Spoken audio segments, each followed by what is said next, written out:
Okay, जो sorry वो video थोड़ा बंद हो गया। ओके, पार्ट टू है, ठीक है। ओके, अब कहाँ पे थे हम? The bacteria then go to the several steps of culture and process of performing testing. The suitable bacteria placed back in the wasting environment, ठीक है। Okay, the suitable bacteria placed back in the waste environment, okay.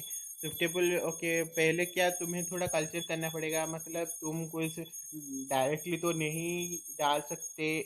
Okay, उसे small scale में लेके तुम्हें lab condition में test करना पड़ेगा। Lab condition नहीं, माइन्यूटली कोई लार्ज स्केल में लेने से पहले तो स्मॉल स्केल ले स्मॉल स्केल में उस मटेरियल्स को लेके तुम्हें टेस्ट करना पड़ेगा कि एक्चुअली हम जो वो प्रोसेस करने जा रही है कितना एफिशिएंट है, उसका एफिशिएंसी टेस्ट करना पड़ेगा, इसका लिखा है, ठीक है। Okay, the suitable bacteria placed back in the waste environment, right? Okay, bacteria then go through the several steps in culture and process for performing the testing, right? Sorry, performance testing यहाँ पे लिखा हो, देखो performance testing लिखा है, ठीक। Performance testing हो गया, उसके बाद तुम जो परफॉर्मेंस उसका अच्छा हुआ तो तुम क्या करोगे, उसे डाल दोगे, ठीक है। मतलब वो कंटेंट में डाल दोगे, कंटेनर में डाल दोगे, ठीक है। मतलब मैं एक एग्जांपल लेके, ह्यूमन एक्सक्रीटा के लिए मान के चलो एक स्पेसीज है ए। ओके, ये बैक्टीरिया पहले लिया गया है ना, मतलब ह्यूमन एक्सक्रीटा जो सॉइल है, नाइट सॉइल, उसे प्यूरिफाई करने के लिए, ठीक है। तो हम पहले स्मॉल स्केल में लेके उस बैक्टीरिया को इनोकुलेट करेंगे, देखेंगे उसका परफॉर्मेंस कैसा है, ठीक है। और ये जो बैक्टीरिया हम चूज़ करेंगे वो लोकली अवेलेबल बैक्टीरिया ही होना चाहिए। उसके बाद हम उसके लेके उसका एफिशिएंसी कितना है, उसका परफॉर्मेंस कितना है, हम जो स्मॉल स्केल लेंगे उससे डिसाइड करेंगे। उससे डिसाइड करने के बाद हम क्या करेंगे, उसको उसका एक रिजल्ट कंक्लूडेड हमें मिल गया, उसके बाद हम लेके उसको परफॉर्मेंस टेस्टिंग होने के बाद हम उसको सुइटेबल जो मिल गया, मान के चलो 3-4 स्पेसिस का बैक्टीरिया, स्पेसिस ए, स्पेसिस बी, स्पेसिस सी, स्पेसिस डी, ओके। तो हम जो नाइट सॉइल लेंगे तो हम एफिशिएंसी टेस्ट करने के लिए 3-4-5 सबको इनेकुलेट करके देखेंगे कौन सा ज़्यादा एफिशिएंट होता है, किसका परफॉर्मेंस ज़्यादा बेटर होता है। वहीं टेस्ट हो गया तो मान के चलो डी स्पेसिस का जो बैक्टीरिया होता है वो ज़्यादा अच्छा प्रोसेस, मतलब बायोरिमेडिएशन प्रोसेस ज़्यादा अच्छा करता है, मेटाबॉलिज्म ब्रेकडाउन ज़्यादा अच्छा करता है, ठीक है। तो वो स्पेसिस को सिलेक्ट किया गया और वो स्पेसिस को हमने लार्ज स्केल में, मतलब नाइट सॉइल का जो फंड है, जो टैंक है, वहाँ पे हमने डाल दिया, ठीक है।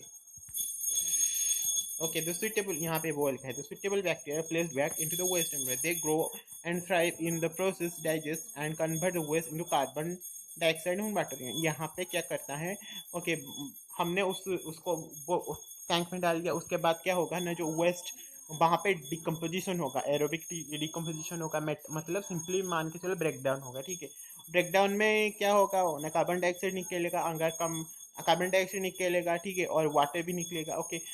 ये प्रोसेस होगा तो डेफिनेटली टेम्परेचर राइज करेगा, तो right temperature nutrition food also must be present, right. तो देखो कोई भी चीज़, मतलब हमें बचने के लिए, हमें थ्राइव करने के लिए फूड्स, एयर, टेम्परेचर, ये सब तो ज़रूरत है। उसी तरह जो बैक्टीरिया है उसको, मतलब उसका पीएच बहुत रोल प्ले करता है भाई, पीएच बहुत ज़्यादा रोल प्ले करता है in case of soil bioremediation. PH हो गया, तुम्हारा टेम्परेचर हो गया, न्यूट्रिएंट हो गया, ये सब बहुत ज़्यादा इंपॉर्टेंट वाइटल रोल प्ले करता है, और ये सब बातों का भी ख्याल रखना चाहिए, ठीक है।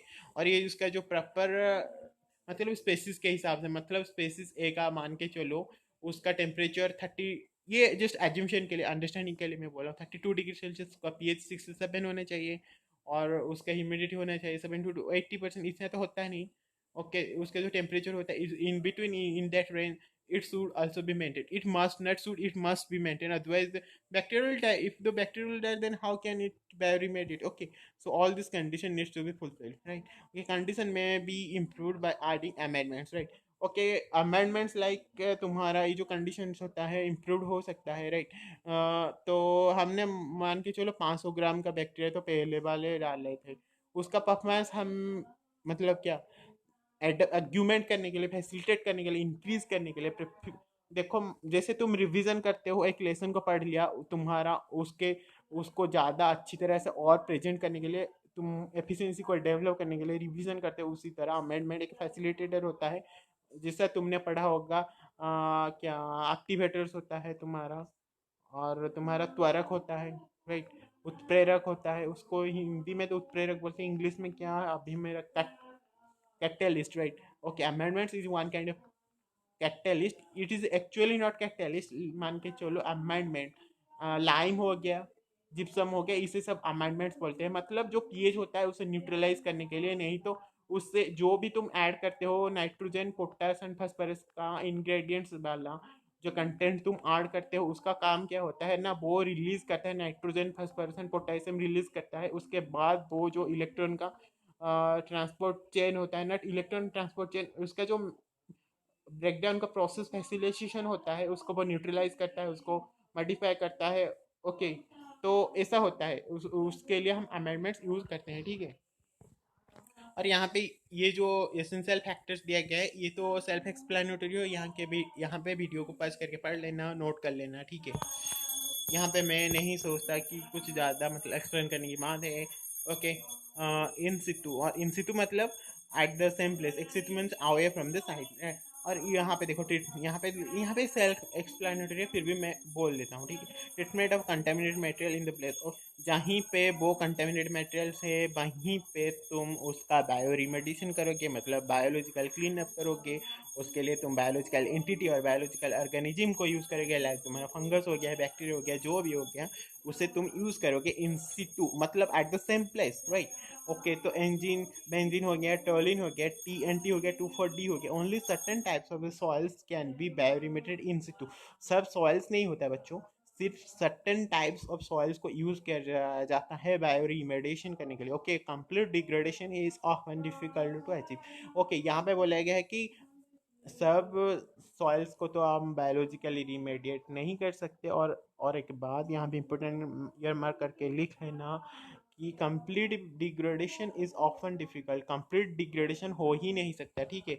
और ex situ right, ex situ bioremediation means that is away from the site, techniques involve physical removal of the contaminated materials for the treatment process. Okay, techniques in physical removal of the contaminated materials. Okay, that is biopiles, soil treatments units, compost piles, and okay, use of bioreactors. The process materials is a highly controlled environment. Experiments are away from the site, right? तो okay, away from the sites, जहाँ पे contamination हुआ है वहाँ से थोड़ा दूर लेकर, ओके, उसका कुछ कुछ कंटेंट को रिमूव करके वहाँ पे लेकर तुम कंपोस्ट पाइल में उसे डाल के भी तुम रिमेडिएट कर सकते हो, ठीक है। वो चीज़ को तुम एक्सिटू बोलते हो, ठीक है।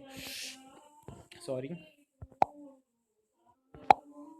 सो यहाँ पे टाइप्स ऑफ बायोरिमेडिएशन पढ़ेंगे, बायोस्टिमुलेशन, बायोएगुमेंटेशन, इन इंट्रिंसिक बायोरिमेडिएशन, ठीक है। सो यहाँ पे मैं जस्ट रीड कर देता हूँ और उसका एक्सप्लेनेशन कर देता हूँ, एक्सप्लेन कर देता हूँ, ठीक है। Biostimulation, okay, the method in which bacteria are motivated to start the process of bioremediation, right. यहाँ पे क्या लिखा गया है ना, एक ऐसा प्रोसेस है जहाँ पे बैक्टीरिया को रीमोटिवेट किया जाता है, मोटिवेट किया जाता है। मोटिवेटेड वर्ड क्यों यूज़ किया है, ज़्यादा सोचने वाली बात है, ज़्यादा सोचना नहीं, कुछ दिमाग में प्रेस ज़्यादा डालो नहीं, बस आज ही चीज़ याद रख लो। मैं आपको एक्सप्लेन कर देता हूँ कि देखो, पहले तुम्हारा बायोस्टिमुलेशन मतलब किसको तुम मोटिवेट करोगे, मतलब जो पढ़ता है उसे मोटिवेशन की ज़रूरत होता है।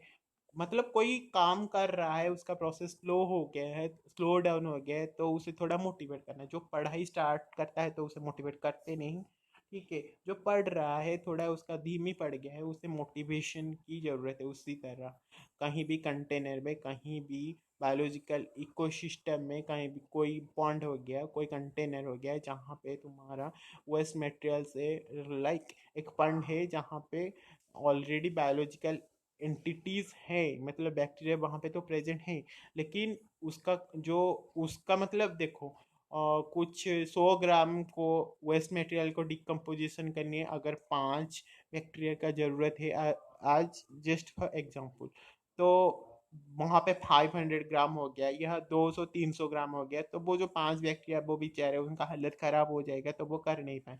तो इन दैट केस हमें क्या करना पड़ेगा, सब उन्हें मोटिवेशन की ज़रूरत होगा।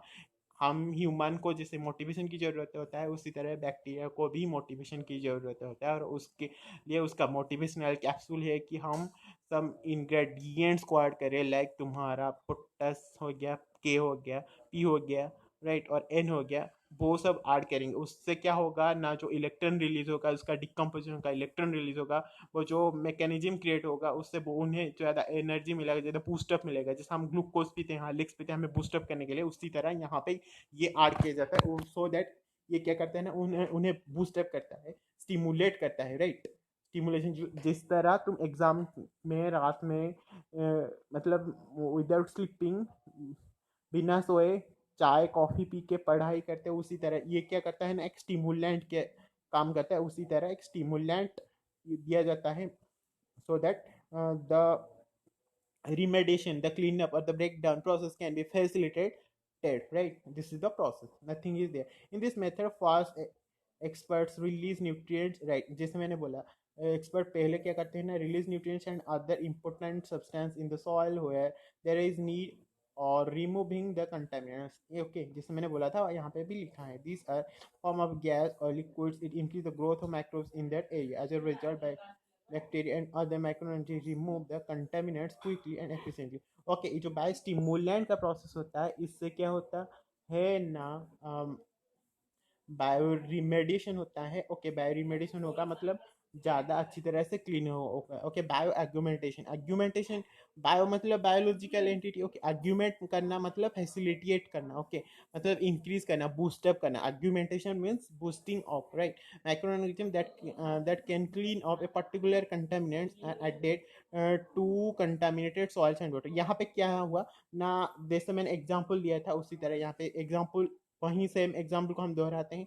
100 ग्राम को, ओके, 100 ग्राम को 5 बैक्टीरिया डिकम्पोज कर सकते हैं, ठीक है। लेकिन हमने 1 kg ऐड कर दिया, 1000 ग्राम को ऐड कर दिया, तो इस इन दैट केस हम बायोस्टिमुलेशन को प्रोसेस को फॉलोअप करेंगे, उन्हें बूस्टअप करेंगे, ग्लूकोज देंगे, हार्लिक्स देंगे। जैसे जैसे एक, ओके, कुछ रेंज होता है, 100 मीटर दौड़ना है तो एक बच्चा 150 मीटर तो दौड़ सकता है कुछ बूस्टअप एनर्जी वगैरह लेके।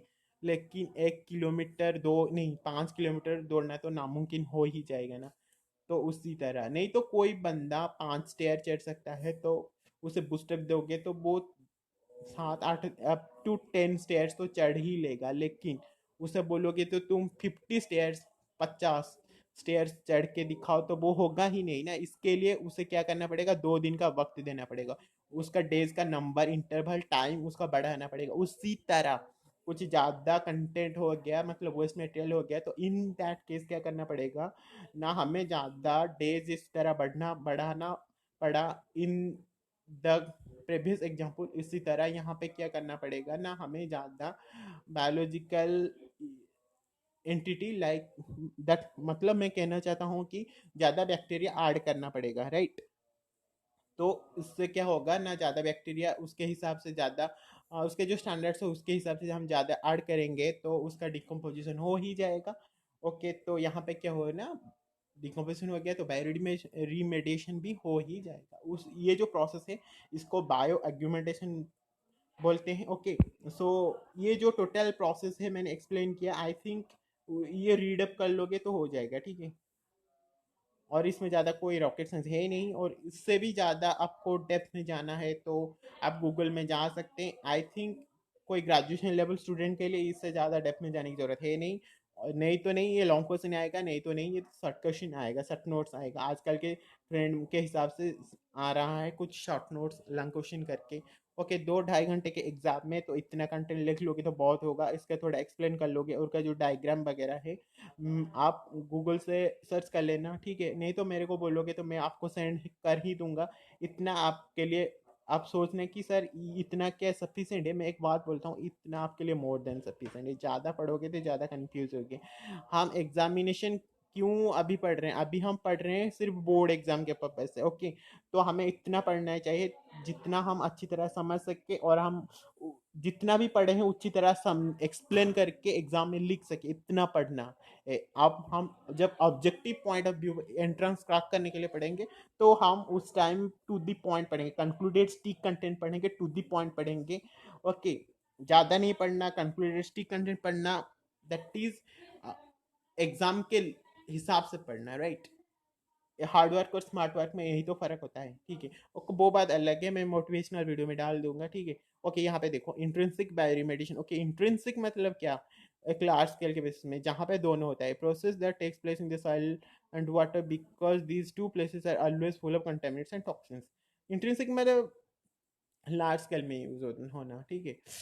कोई भी मतलब इंजीनियरिंग प्रोसेस मान के चलो, कोई टनल्स हो गया तुम्हारा, मतलब जैसे क्या फिल्टराइजेशन करना, कुछ ऐसा इंजीनियरिंग मैकेनिज्म करके कुछ ब्रीज वगैरह बनाना, ऐसा मत नहीं करके सिर्फ बायोलॉजिकल एंटिटी को यूज़ करके, बायोलॉजिकल फंगस हो गया, बैक्टीरिया हो गया, वो जो मटेरियल उसके हिसाब से यूज़ करके उसका जो डिटॉक्सिफिकेशन करना, बायो रिमेडिएशन करना है, उसको बायोलॉजिकल क्लीनअप करना, वो जो इंट्रिंसिक मतलब लार्ज स्केल के बेसिस होता है उसको हम इंट्रिंसिक बायो रिमेडिएशन बोलते हैं।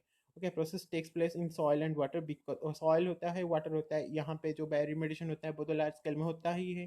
नाइट सॉइल में केस में क्या होता है, वो लिमिटेड होता है ना, तो वो बात अलग है। बायो रिमेडिएशन जहाँ लार्ज स्केल, ओके सॉइल हो गया, वाटर हो गया, because these two places are always full of contaminants। Okay soil water ये इन दोनों में तो कंटेमिनेशन की प्रेजेंट भरमार होती है, तो वहाँ पे इंट्रिंसिक बैरिमेडिएशन ही होता है। This process is also called natural attenuation. Okay इसका दूसरा नाम है natural attenuation, also means use of micronutrient to remove the harmful substance from soil and water, right. Intrinsic bioremediation ही मेनली यूज होता है। जो भी तुम टेक्निक्स देखते हो बायोलॉजिकली हम यूज क्लीन अप करते हैं हमारा पंप वगैरह में, वो इंट्रिंसिक बैरिमेडिएशन ही होता है, ठीक है। Specially these sites are treated with this method which are underground, for example underground petroleum tank। Okay intrinsic मतलब लार्ज स्केल में मैंने बोला था underground petroleum tank, underground petroleum tank, tank तो छोटा है ही नहीं, वहाँ से बहुत लार्ज स्केल में तो गैस निकलता है, पेट्रोलियम निकलता है, तो पेट्रोलियम टैंक भी तो बड़ा है ना, उसी तरह वहाँ पे बैक्टीरियल को यूज़ करके उसका जो प्रोसेस होता है वो लार्ज स्केल में होता है, बायो रिमेडिएशन होता है, क्लीन अप करने के लिए होता है, इसलिए इसे बायो रिमेडिएशन बोलते हैं, सॉरी इंट्रेंसिक बायो रिमेडिएशन बोलते हैं, ठीक है। इसका जो प्रोसेस है इसे थोड़ा देख लेना, इसमें ज़्यादा कोई रॉकेट साइंस है नहीं। यहाँ पे मैंने जैसे बोला था कि इलेक्ट्रॉन का देखो, यहाँ पे रिएक्शन हो गया, ऑक्सीजन 4 इलेक्ट्रॉन 4 हाइड्रोजन, यहाँ पे देखो सिर्फ वाटर ही रिलीज हुआ। सेकेंड स्टेप में एनारोबिक, एरोबिक मतलब ऑक्सीजन का प्रेजेंस, एनारोबिक ऑक्सीजन का एब्सेंस में होता है। ओके एनारोबिक में डीनाइट्रिफिकेशन होता है, ठीक है। डीनाइट्रिफिकेशन हुआ यहाँ पे, मैंगनीज रिडक्टेज, ये जो सब है सल्फेट रिडक्टेज, आयरन 3 रिडक्शन, ये सब जो है ना, ये सब मतलब तुम्हारा एंजाइम्स ही है, ठीक है। और उसके बाद फर्मेंटेशन भी होता है कहीं कहीं, ठीक है। ओके जो डीनाइट्रिफिकेशन, ये जो प्रोसेस हुआ नाइट्रेट से नाइट्रोजन का कन्वर्सन, जो ये जो डीनाइट्रिफिकेशन हुआ, ये जो प्रोसेस हुआ, इसको रिएक्शन में थोड़ा याद में रख लेना, कुछ तो रट्टा मारना ही पड़ेगा इसमें कुछ समझने वाली बात है नहीं, इसका भी लॉजिक तुम्हें चाहिए तो मैं बोल देता हूँ, ठीक है। यहाँ देखो 2 नाइट्रोजन है, एक बात याद रखना, नाइट्रोजन को इसे लिख लेना, उसके बाद उसे बैलेंस कर लेना, ठीक है। उसके बैलेंस कर लेना नाइट्रोजन, इसे सिर्फ इसका ट्रिक्स भी होता है, देखो एरोबिक, एरोबिक ये भी ऑक्सीजन हो गया, हाइड्रोजन हो गया, सिर्फ ऑक्सीजन और हाइड्रोजन वाला वाटर हो गया, तो उसके हिसाब से इसे बैलेंस करोगे तो ये रिएक्शन आ ही जाएगा। तो पहले एरोबिक में क्या होता है ना, सिर्फ वाटर फॉर्मेशन होता है, ठीक है। डीनाइट्रिफिकेशन नाइट्रेट और क्या हाइड्रोजन, वाट सिर्फ नाइट्रोजन रिलीज हुआ, फिर मैंगनीज रिलीज हुआ, आयरन रिलीज हुआ, हाइड्रोजन सल्फाइड रिलीज हुआ, मिथेन रिलीज हुआ और कार्बन डाइऑक्साइड रिलीज हुआ, फर्मेंटेशन, ओके। तो इसमें कुछ है नहीं और ज़्यादा डेप्थ में जाने की जरूरत है नहीं। यहाँ पे जो एडवांटेज और डिसएडवांटेज ये क्या पढ़ना है, ये इसमें तो कुछ एक्सप्लेन करने वाली बात है नहीं। मैं थोड़ा वीडियो को यहाँ पे 2-3 सेकेंड रुकता हूँ ताकि आप वीडियो को पॉज करके पढ़ लेना, नहीं तो पॉइंट्स आपको चाहिए तो नोट डाउन कर भी लेना, ठीक है। ओके यहाँ पे मैं कुछ 2-3 सेकेंड के बाद वीडियो को ख़त्म करूँगा। आई होप कि आपको मामा जी आपको समझ में आ ही गया होगा, और वो जो जो सारे स्टूडेंट्स पढ़ रहे हैं उनको समझ में आ ही गया होगा। Otherwise if you have any of the doubt please kindly reach me at WhatsApp or reach me at saofdiki@gmail.com। Okay @gmail.com, right. मेरा email ID उनसे आप मेरे को कांटेक्ट कर सकते हैं और मैं आपको विद इन स्टिपुलेटेड टाइम आपको क्यूरी को रिजॉल्व करने के लिए कोशिश तो करूँगा. I think this is will helpful to everyone. Okay, may God bless you all. Thank you.